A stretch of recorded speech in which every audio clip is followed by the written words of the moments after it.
How would you describe your time at Arizona so far?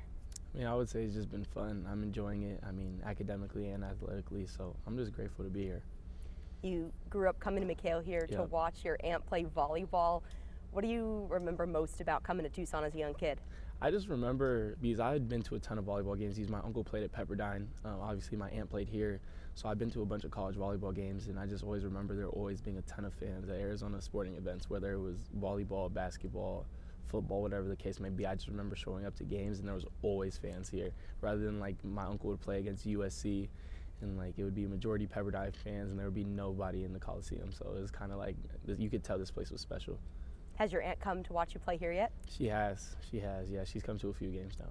Did she Yeah. say that it was like a full circle moment seeing Yeah. her nephew playing? Yeah, she's for sure. That was the thing she talked about. I mean, the whole day leading up to the game, after the game. So I'm just grateful to be in this position. Not many people get to play Division I sports at all. So, but for it to come about how it did, I mean, it's very special to me and my family. How would you describe your journey throughout high school to get to this point?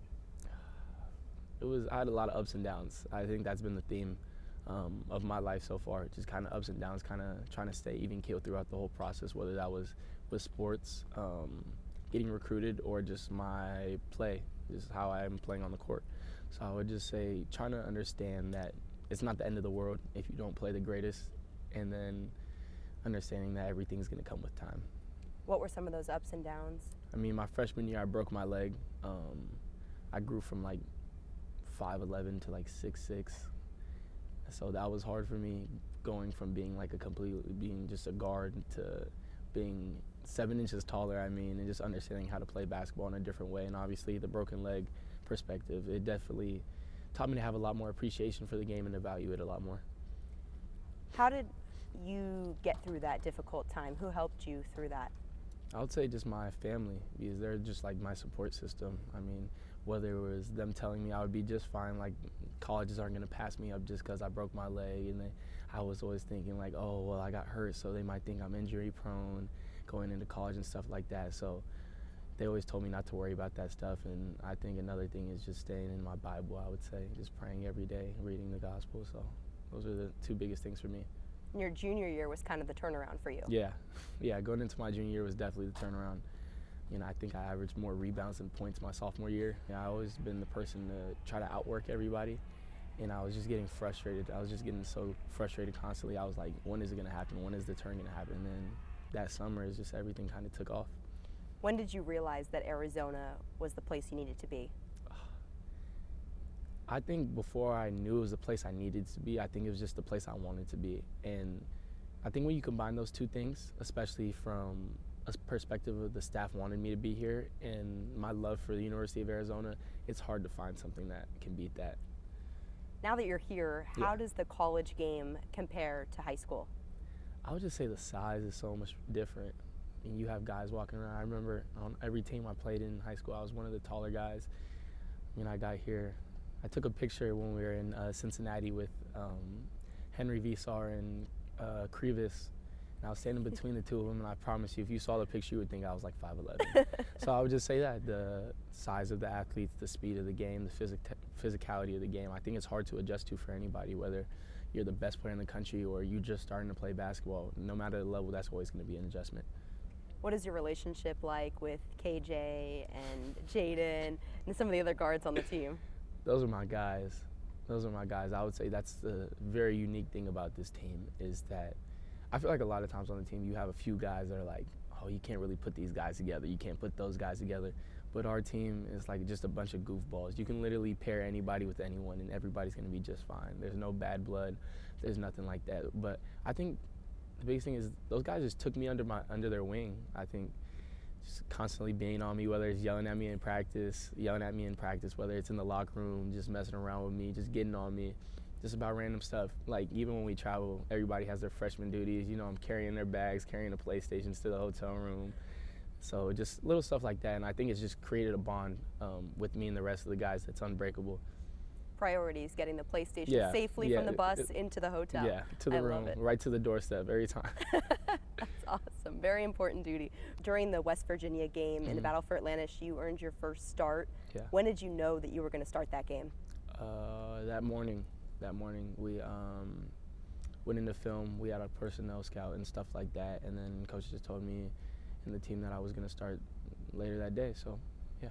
What was going through your mind when coach told you that? It kind of felt surreal. It's kind of a thing where I always try to have my head on straight, and it's like try to focus at the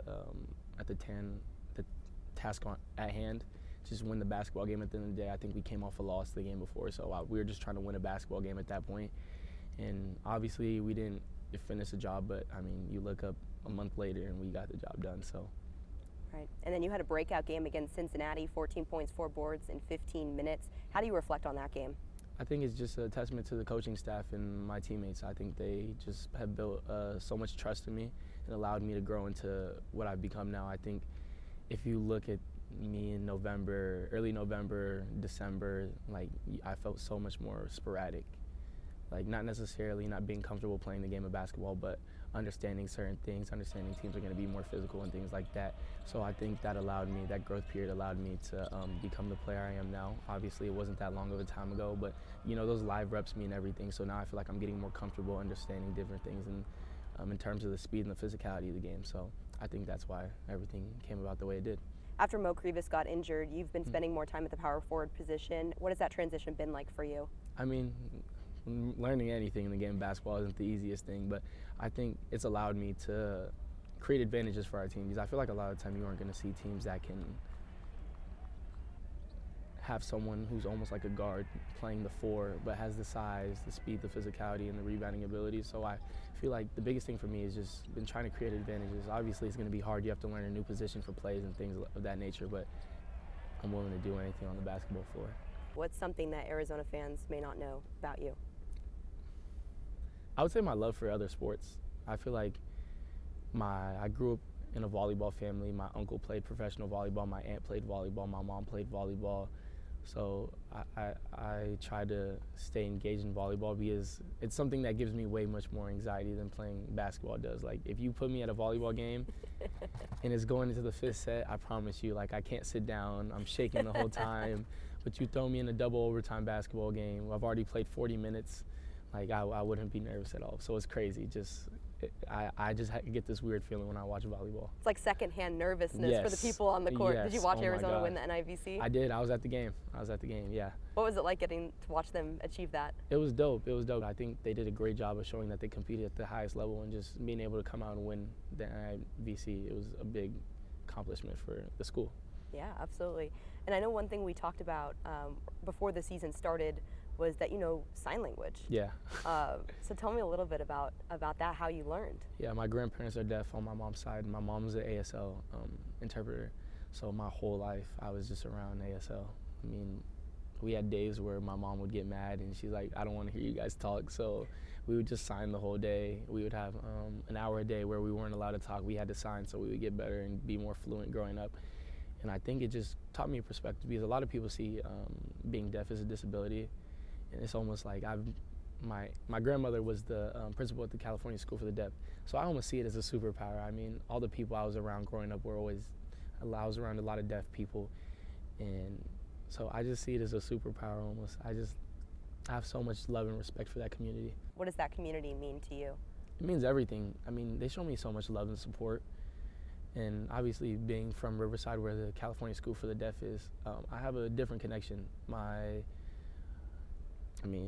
The Valencia family, the Baskupiak family, they're very big in the basketball community, and my grandfather also played basketball. He played for Phil Jackson in Puerto Rico, and just the connection between that all. I mean, I grew up going to California School for the Deaf games, and from however long I can remember, my dad coached the women's basketball team there for a little bit, so I was just always around basketball, and it just happened a lot growing up that it was around the deaf community, and they just always played the right way. It taught me how to understand the game and how to value certain things that they necessarily can't do, like understanding the value of talking on the basketball floor. I think that's why I'm trying to be such a vocal leader now, and it's very impressive because like there's so many things that we mess up in the span of a basketball game that we practice for weeks at a time that just involve talking, and they're so simple. And then you go watch the deaf Olympic team play. I watch play many times, and like they can't talk to each other throughout the course of a game